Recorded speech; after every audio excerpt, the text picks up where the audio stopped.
Hi all, നമ്മുടെ Malaysian ട്രിപ്പിൻ്റെ വ്ളോഗുമായിട്ടാണ് വന്നിട്ടുള്ളത് കേട്ടോ. അപ്പോൾ നമ്മൾ ഡിസംബർ വെക്കേഷനാണ് മലേഷ്യയിൽ പോയിട്ടുണ്ടായിരുന്നത്. അപ്പോൾ വീഡിയോ അപ്ലോഡാക്കാൻ വേണ്ടിയിട്ട് കുറച്ച് ലേറ്റ് ആയിട്ടുണ്ട് കേട്ടോ, സോറി. കുറേ പേര് വാട്സപ്പിലൊക്കെ സ്റ്റാറ്റസ് കണ്ടപ്പം വ്ളോഗ് ചെയ്യാൻ വേണ്ടിയിട്ട് പറഞ്ഞതായിരുന്നു. അപ്പോൾ വീഡിയോ നിങ്ങൾ മുഴുവനായിട്ട് കാണാം. മലേഷ്യയിലേക്ക് പോകാൻ വേണ്ടിയിട്ട് നിൽക്കുന്നവർക്കാണെന്നുണ്ടെങ്കിൽ തീർച്ചയായിട്ടും ഉപകാരപ്പെടും. അപ്പോൾ അതിൻ്റെ ഡീറ്റെയിൽസും കാര്യങ്ങളൊക്കെ ഞാൻ എപ്പോഴത്തെയും വ്ളോഗിൽ പോലെ തന്നെ ഇതിലും പറയുന്നുണ്ട്. അപ്പോൾ ഇതാ നമ്മുടെ പാക്കിംഗ് ആണ് ഇപ്പോൾ ഞാൻ കാണിച്ചിട്ടുള്ളത് കേട്ടോ. അപ്പോൾ ഞാൻ ക്ലോത്തൊക്കെ ഈ രീതിയിലാണ് അടുക്കി വെച്ചിട്ടുള്ളത്. നമുക്ക് പെട്ടെന്ന് എടുക്കാൻ വേണ്ടിയിട്ടൊക്കെ എളുപ്പമാണ്. ഒരുപാട് ഇങ്ങനെ വലിച്ചു വാരി തിരയേണ്ട ആവശ്യമില്ല. പിന്നെ ചെറിയ ചെറിയ തിങ്സൊക്കെ ഇതുപോലെ ഇങ്ങനെ പാക്ക് ചെയ്ത് വെച്ചിട്ടുണ്ട്. അപ്പോൾ നമ്മൾ യാത്ര പുറപ്പെടുന്നത് ഡിസംബർ 16-നാണ്. ഫ്ലൈറ്റ് 9 മണിക്കാണ് ദുബായിൽ നിന്നാണ്. അപ്പോൾ നമ്മൾ നേരെ ദുബായ് എയർപോർട്ടിലേക്കാണ് പോകുന്നത്. അപ്പോൾ ടാക്സി പിടിച്ചാണ് നമ്മൾ എയർപോർട്ടിലേക്ക് പോയത് കേട്ടോ. ഇതിനു മുമ്പ് നമ്മളുടെ കസാക്കിസ്ഥാൻ വ്ളോഗും ജോർജിയൻ്റെ വ്ളോഗൊക്കെ കണ്ടിട്ട് ഒത്തിരി പേര് നമുക്ക് ഇൻസ്റ്റയിലൊക്കെ മെസ്സേജ് അയച്ച് ഡീറ്റെയിൽസൊക്കെ ചോദിച്ചറിഞ്ഞിട്ട് പോയിട്ടുണ്ടായിരുന്നു കേട്ടോ. പിന്നെ കുറേ പേര് ഇപ്പോഴും ഇൻസ്റ്റയിലൊക്കെ മെസ്സേജ് അയക്കാറുണ്ട്. അപ്പോൾ നിങ്ങൾ വീഡിയോ കംപ്ലീറ്റ് ആയിട്ട് കാണണം. നമ്മൾ 3-4 പാട്ടൊക്കെ ആയിട്ടാണ് ഓരോ വ്ളോഗ് ചെയ്യാറുള്ളത്. അപ്പോൾ അതിൽ മുഴുവനായിട്ട് ഇരുന്ന് കാണുമ്പോൾ തന്നെ നിങ്ങൾക്ക് ഡീറ്റെയിൽ കംപ്ലീറ്റ് കിട്ടും. അപ്പം അത് മുഴുവൻ കാണാണ്ട് ഇങ്ങനെ ഡൗട്ടുകൾ ചോദിക്കുമ്പോൾ നമ്മൾ കുറേ ഡൗട്ടുകൾ വരുമ്പോൾ ചിലതിനൊക്കെ നമുക്ക് റിപ്ലൈ വിടാൻ വേണ്ടിയിട്ട് മറക്കും. അപ്പോൾ വീഡിയോ മുഴുവൻ ഇരുന്ന് കണ്ടു കഴിഞ്ഞാൽ തന്നെ ഒരുവിധം ഡൗട്ടൊക്കെ നിങ്ങൾക്ക് ക്ലിയർ ആവും. അപ്പോൾ അങ്ങനെ പോകാൻ ഉദ്ദേശിക്കുന്നവരാണെന്നുണ്ടെങ്കിൽ നിങ്ങൾ സ്കിപ്പ് ചെയ്യാണ്ട് തന്നെ വീഡിയോ കാണാം. എയർപോർട്ടിലെത്തിയപ്പോഴേക്കും ഡിസംബർ ആയതുകൊണ്ട് തന്നെ ഫുള്ള് ക്രിസ്മസിൻ്റെ ഡെക്കറേഷനും ക്രിസ്മസ് ട്രീയും കാര്യങ്ങളൊക്കെ ആയിട്ട് നന്നായിട്ട് ഡെക്കറേറ്റ് ചെയ്ത് വെച്ചിട്ടുണ്ടായിരുന്നു കേട്ടോ എയർപോർട്ടൊക്കെ. അപ്പോൾ നമ്മൾ സെൽഫ് ചെക്കിനാണ് ചെയ്തിട്ടുണ്ടായിരുന്നത്. അപ്പോൾ സെൽഫ് ചെക്കിൻ ചെയ്ത് ബാഗേജ് ഡ്രോപ്പ് ചെയ്തു. അപ്പോൾ ഇങ്ങനെ ചെയ്യുകയാണെന്നുണ്ടെങ്കിൽ നമുക്ക് അധികം ക്യൂ ഒന്നും ഇല്ലാണ്ട് പെട്ടെന്ന് തന്നെ കാര്യങ്ങൾ കഴിഞ്ഞ് മുന്നോട്ട് പോകാം കേട്ടോ. നമ്മളവിടെ നമ്മുടെ പാസ്പോർട്ട് സ്കാൻ ചെയ്ത് നമ്മളുടെ ലഗേജ് ഡ്രോപ്പ് ചെയ്യുകയാണ് ചെയ്തത്. ഇനി നമ്മൾ ചെക്കിംഗ് ഒക്കെ കഴിഞ്ഞ് നേരെ ഗേറ്റിലേക്ക് പോവുകയാണ്. അപ്പോൾ ഗേറ്റിൽ പോകാൻ വേണ്ടിയിട്ട് നമുക്ക് മെട്രോ യൂസ് ചെയ്യണം. മെട്രോക്ക് വേണ്ടിയിട്ട് വെയിറ്റ് ചെയ്തു. അധികം താമസിയാണ്ട് തന്നെ പെട്ടെന്ന് തന്നെ മെട്രോ എത്തി. പിന്നെ നമ്മൾ നേരെ പോയത് ലോഞ്ചിലേക്കാണ്. അഹ്ലൻ ലോഞ്ചാണ് യൂസ് ചെയ്തിട്ടുണ്ടായിരുന്നത്. അപ്പോൾ നമ്മൾ ഡിന്നറൊക്കെ അവിടുന്ന് കാര്യമായിട്ട് കഴിച്ചു. അപ്പോൾ ലോഞ്ചൊക്കെ നല്ലതായിട്ട് ഡെക്കറേറ്റ് ചെയ്ത് വെച്ചിട്ടുണ്ടായിരുന്നു. ക്രിസ്മസ് ഒക്കെ ആയത് കാരണം തന്നെ ക്രിസ്മസ് ട്രീയും സാന്റാ ക്ലോസും പിന്നെ അതുപോലെ തന്നെ ക്രിസ്മസ് കേക്കുകളും കാര്യങ്ങളൊക്കെ ആയിട്ട് നന്നായിട്ട് ഡെക്കറേറ്റ് ചെയ്ത് വെച്ചിട്ടുണ്ടായിരുന്നു. പിന്നെ ഫുഡാണെങ്കിലും കേക്കും കാര്യങ്ങളൊക്കെ ഉണ്ടായിരുന്നു കേട്ടോ. അപ്പോൾ നമുക്ക് അത്യാവശ്യം വേണ്ടുന്ന ഫുഡ് വേഗം എടുത്തിട്ട് കഴിച്ചു. അപ്പോൾ ഇതിൽ ബീഫിൻ്റെ ഒരു ഐറ്റം ഉണ്ടായിരുന്നു കേട്ടോ. നല്ല അടിപൊളി ടേസ്റ്റ് ആയിരുന്നു. അപ്പോൾ ലോഞ്ചിൽ നിന്ന് ഒന്ന് ഫ്രഷ് ആയിട്ടാണ് നമ്മൾ പുറത്തിറങ്ങിയത്. അപ്പോൾ ലോഞ്ചിൽ നിന്ന് നമ്മളിങ്ങനെ നടന്നു വരുന്ന സമയത്ത് ഇവിടെ നല്ല ഭംഗിയുള്ളൊരു പൂച്ചട്ടി ഉണ്ട് കേട്ടോ. അപ്പോൾ സാധാരണ നമ്മളുടെ എന്താ പറയുക ചൂടിക്കയർ യൂസ് ചെയ്തിട്ട് കവർ ചെയ്തിട്ടുള്ള ഒരു ചെടിച്ചട്ടി നല്ല ഭംഗിയുണ്ടായിരുന്നു. അപ്പോൾ ആ ക്രിസ്മസ് തീമിലൊക്കെ അവിടെ കേക്കും കാര്യങ്ങളൊക്കെ റെഡിയാക്കി വെച്ചിട്ടുണ്ട്.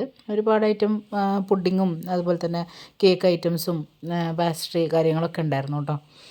അപ്പോൾ നമ്മൾ രാത്രി ആയതുകൊണ്ട് തന്നെ ഒരുപാട് അങ്ങ് ഹെവി ആയിട്ടൊന്നും കഴിച്ചില്ല. പിന്നെ ഫ്ലൈറ്റിൽ നിന്നും ഫുഡ് കാണുമല്ലോ, അപ്പോൾ പിന്നെ അതിനനുസരിച്ചൊക്കെയാണ് കഴിച്ചത് കേട്ടോ. ഒരുപാട് ഐറ്റങ്ങളുണ്ടായിരുന്നു. അപ്പോൾ ഞാൻ ഫുഡ് ജസ്റ്റ് ഒന്നിങ്ങനെ വീഡിയോ എടുത്തിട്ടുണ്ട്.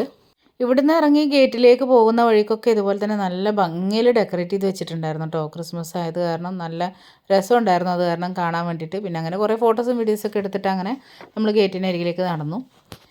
അപ്പോൾ നമ്മൾ മലേഷ്യയിലേക്ക് പോകുന്നത് ഒരു ടൂർ ഗൈഡൊന്നും ഇല്ലാണ്ട് തന്നെയാണ് കേട്ടോ. അപ്പോൾ നമ്മൾ മുമ്പത്തെ യാത്രകളെല്ലാം തന്നെ അങ്ങനെ തന്നെയാണ്. അപ്പോൾ എല്ലാ വ്ളോഗും ചെയ്യുമ്പോൾ എല്ലാവരും ചോദിക്കാറുണ്ട് ടൂർ ഗൈഡ് എങ്ങനെയാണ് എവിടെ നിന്നാണ് എന്നൊക്കെ. അപ്പോൾ നമ്മൾ സെൽഫായിട്ട് തന്നെ പോകുന്നതാണ്. ടൂർ ഗൈഡും കാര്യങ്ങളൊന്നുമില്ല. പോകുന്നതിന് മുമ്പായിട്ട് അതിൻ്റെ ഡീറ്റെയിൽസും കാര്യങ്ങളൊക്കെ ഒന്ന് നോക്കും. പിന്നെ ഹസ്ബൻഡിനും ഇതിനെക്കുറിച്ചൊക്കെ ഒരുപാട് യാത്ര ചെയ്യുന്നത് കാരണം അറിയാം. അപ്പോൾ അതുകൊണ്ട് തന്നെ നമുക്ക് ടൂർ ഗൈഡും കാര്യങ്ങളൊന്നുമില്ല. നമുക്ക് വിസിറ്റ് ചെയ്യേണ്ട കാര്യങ്ങളിൽ ഒരു പ്ലാൻ ഉണ്ടാക്കും. എന്നിട്ട് നമ്മൾ അതിനനുസരിച്ചാണ് ടൂർ പോകാറുള്ളത് കേട്ടോ. 2024 സ്റ്റാർട്ടിങ് മുതൽ 2025 എൻഡ് വരെ ഇന്ത്യക്കാർക്ക് വിസ ഇല്ലാതെ പോകാൻ വേണ്ടിയിട്ട് പറ്റുന്ന ഒരു രാജ്യമാണ് മലേഷ്യ. അപ്പോൾ ഇപ്പോൾ ഈ അടുത്താണ് വീണ്ടും എക്സ്റ്റെൻഡ് ചെയ്തത്. അപ്പോൾ മുമ്പായിരുന്നെങ്കിൽ ഈ വിസ ഓൺലൈനിൽ അപ്ലൈ ചെയ്തിട്ട് അപ്രൂവൽ എടുക്കണമായിരുന്നു. ഇപ്പോൾ അതിൻ്റെ ആവശ്യമില്ല. ഇപ്പോൾ ഓൺലൈനിൽ ഒരു അറൈവൽ ഡിക്ലറേഷൻ ഫോം മാത്രം ഫില്ല് ചെയ്തിട്ടാൽ മതി. അങ്ങനെ നമുക്ക് മലേഷ്യയിലേക്ക് പോകാം. മലേഷ്യയിലേക്ക് ദുബായിൽ നിന്ന് 7 മണിക്കൂർ യാത്രാ ദൂരം ഉണ്ട് കേട്ടോ. അതായത് ഒരു 6:45 മുതൽ 7 മണിക്കൂർ വരെയാണ് യാത്രാ ദൂരം വരുന്നത്. അപ്പോൾ നമ്മുടെ യാത്ര 7 മണിക്കൂർ കഴിഞ്ഞതിന് ശേഷം കോലാലംപൂർ ഇൻ്റർനാഷണൽ എയർപോർട്ടിൻ്റെ മുകളിലെത്തി. അപ്പോൾ നമ്മുടെ ഫ്ലൈറ്റിൻ്റെ താഴെയുള്ള ക്യാമറയിലാണ് ഈ കാണുന്നത് കേട്ടോ. എണ്ണപ്പനകൾ കൊണ്ട് നല്ല ഗ്രീനറി വിരിച്ചിട്ടുള്ള ഒരു കാഴ്ചയാണ് കേട്ടോ കാണാൻ പറ്റിയിട്ടുണ്ടായിരുന്നത്. അങ്ങനെ അൽഹംദുലില്ലാ സേഫായിട്ട് നമ്മൾ ലാൻഡ് ചെയ്തു. മലേഷ്യൻ ടൈമിൽ 8:30ക്കാണ്, വെളുപ്പിന് 8:30ക്കാണ് നമ്മൾ ലാൻഡ് ചെയ്തിട്ടുണ്ടായിരുന്നത്. അപ്പോൾ 8:30 ആയെങ്കിൽ കൂടി ഭയങ്കര വെളിച്ചം വെച്ചിട്ടൊന്നും ഉണ്ടായിരുന്നില്ല കേട്ടോ. ചെറിയ എയർപോർട്ടാണെങ്കിൽ കൂടി എയർപോർട്ടിൻ്റെ ഡിസൈനും കാര്യങ്ങളൊക്കെ നല്ല ഭംഗിയുണ്ട് കാണാൻ വേണ്ടിയിട്ട്. പിന്നെ ഫുള്ള് എയർപോർട്ടിൻ്റെ അകത്തും ഇതുപോലെ തന്നെ നല്ല ഗ്രീനറിയാണ്. ഇതിൻ്റെ നടുവിലായിട്ട് ഇങ്ങനെ മരങ്ങളൊക്കെ വെച്ച് പിടിപ്പിച്ചിട്ടുണ്ട്. അതിനിടയിലൂടെ ഇങ്ങനെ വെള്ളം ചാടുന്നുണ്ട്. പിന്നെ നമ്മൾ താഴേക്ക് ഇറങ്ങി പോകുന്ന സമയത്ത് ഇതുപോലെ ഇങ്ങനെ മ്യൂസിക്കൊക്കെ ചെയ്യാൻ പറ്റുന്ന കുറച്ച് ഇൻസ്ട്രുമെൻറ്റ്സ് ഇവിടെ റെഡിയാക്കി വെച്ചിട്ടുണ്ട്. അപ്പോൾ അതൊക്കെ ഇങ്ങനെ ചെയ്ത് നോക്കിയിട്ടൊക്കെ പോവാട്ടോ. വെറൈറ്റി ആയിരുന്നു. ഓരോ എയർപോർട്ടിലും നമുക്ക് പുതുമയാർന്ന എന്തെങ്കിലും കാഴ്ചകൾ നമുക്ക് കാണാനുണ്ടാവും കേട്ടോ. അതുപോലെ ഒരു പുതുമയുള്ള കാഴ്ചയായിരുന്നു ഇതും. താഴേക്ക് ഇറങ്ങുമ്പോൾ മലേഷ്യയുടെ ഒരു ഓൾഡ് കൾച്ചർ ചെറിയൊരു രൂപം ഇവിടെ സൃഷ്ടിച്ച് വെച്ചിട്ടുണ്ടായിരുന്നു. അപ്പോൾ അതൊക്കെ കാണാൻ നല്ല രസമുണ്ടായിരുന്നു കേട്ടോ. ഇനി ഇവിടുന്ന് പുറത്തിറങ്ങി നമ്മൾ നെക്സ്റ്റ് ടെർമിനലിലേക്ക് ബസ്സിന് പോയി. പിന്നെ ആ ടെർമിനലിൽ നിന്ന് വേണം നമുക്ക് എക്സിറ്റ് ആവാൻ വേണ്ടിയിട്ട്. കോലാലംപൂർ ഇൻ്റർനാഷണൽ എയർപോർട്ടിൽ നിന്ന് കോലാലംപൂർ സിറ്റിയിലേക്ക് 50 കിലോമീറ്റർ ദൂരമുണ്ട്. ഏകദേശം 1 അവർ കൊണ്ട് നമുക്ക് സിറ്റിയിൽ എത്തിച്ചേരാൻ പറ്റും. നല്ല റോഡാണ്. റോഡ് വഴി പോവാം. അല്ലെങ്കിൽ ഏറ്റവും വേഗത്തിലാണെങ്കിൽ ക്ലിയർ എക്സ്പ്രസ് എന്ന് പറയുന്ന ട്രെയിൻ 28 മിനിറ്റ് കൊണ്ട് സിറ്റി സെൻറ്ററിലെത്തും. സാധാരണ ട്രെയിൻ ഉണ്ട്. അല്ലെങ്കിൽ ബസ് സർവീസുകളും ഇവിടെ അവൈലബിൾ ആണ്. ടാക്സി പിടിച്ചിട്ടും പോവാം. നമ്മുടെ യാത്ര ആരംഭിക്കുന്നത് ദുബായ് എയർപോർട്ടിൽ നിന്ന് എമിറേറ്റ്സ് എയർലൈനിൽ കോലാലംപൂരിലേക്കാണ് പോകുന്നത്. അപ്പോൾ അവിടുത്തെ ഗ്രാബ് എന്ന ടാക്സി ആപ്ലിക്കേഷൻ ഉപയോഗിച്ച് ടാക്സി ബുക്ക് ചെയ്യുകയാണ് ചെയ്തത്. അപ്പോൾ അങ്ങനെ ബുക്ക് ചെയ്ത ടാക്സിയിലാണ് നമ്മൾ പിന്നീട് സിറ്റി സെൻറ്ററിലേക്ക് പോയിട്ടുണ്ടായിരുന്നത് കേട്ടോ. നമുക്ക് ഏറ്റവും കൺവീനിയൻ്റ് ആയിട്ടും പെട്ടെന്ന് ഹോട്ടലിൽ എത്തിച്ചേരാനും പറ്റുന്ന ഒരു ഓപ്ഷനായിരുന്നു. മലേഷ്യയിലേക്ക് ട്രാവൽ ചെയ്യാൻ പറ്റുന്ന ബെസ്റ്റ് ടൈം എന്ന് പറയുന്നത് സമ്മർ സീസണിലാണ് കേട്ടോ. ജൂൺ ടു ഡിസംബർ ആണ്. അല്ലാത്ത സമയത്തും പറ്റുമെങ്കിലും ട്രോപ്പിക്കൽ വെതറാണ് മലേഷ്യയിൽ. അപ്പോൾ ഏത് വേനൽക്കാലത്തും ചെറിയ മഴയും മഴക്കാലത്ത് ചെറിയ വെയിലും ഒക്കെ ഉണ്ടാവും. നമ്മളിപ്പോൾ ഡിസംബറിലാണ് എത്തിയിട്ടുണ്ടായിരുന്നത്. അപ്പോൾ എന്നാൽ കൂടി മഴയും ചെറിയ വെയിലും അങ്ങനെയൊക്കെ ആയിട്ടുള്ളൊരു ക്ലൈമറ്റ് ആയിരുന്നു കേട്ടോ.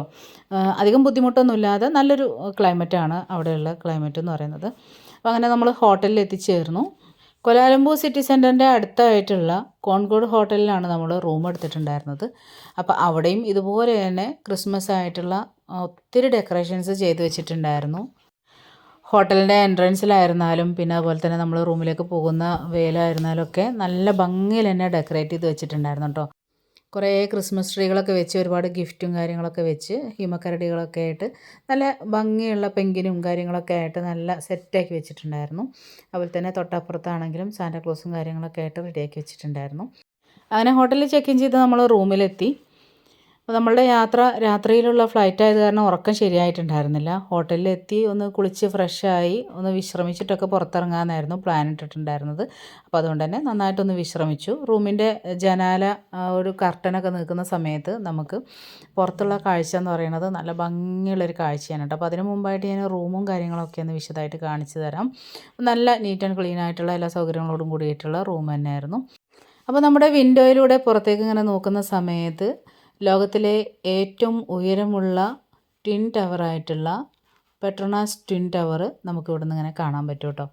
അപ്പോൾ അത് നല്ല രസമായിട്ടുള്ളൊരു കാഴ്ച തന്നെയായിരുന്നു. നമ്മൾ ഇന്ന് രാത്രി തന്നെ അവിടെ പോകണം തന്നെയാണ് പ്ലാൻ ചെയ്തിട്ടുള്ളത്. താഴെ സ്വിമ്മിംഗ് പൂളുണ്ട്. പിന്നെ തൊട്ടപ്പുറത്തൊക്കെ നല്ല ഗ്രീനിഷ് ആയിട്ടുള്ള കെട്ടിടങ്ങളാണ് കേട്ടോ കാണാൻ പറ്റുന്നത്. അതൊരു ബിൽഡിങ്ങിൻ്റെ കാർ പാർക്കിംഗ് ആണ്. പക്ഷെ അത് കംപ്ലീറ്റ് ഇങ്ങനെ ഗ്രീനിഷ് ആയിട്ട് വെച്ചിട്ടുണ്ട്.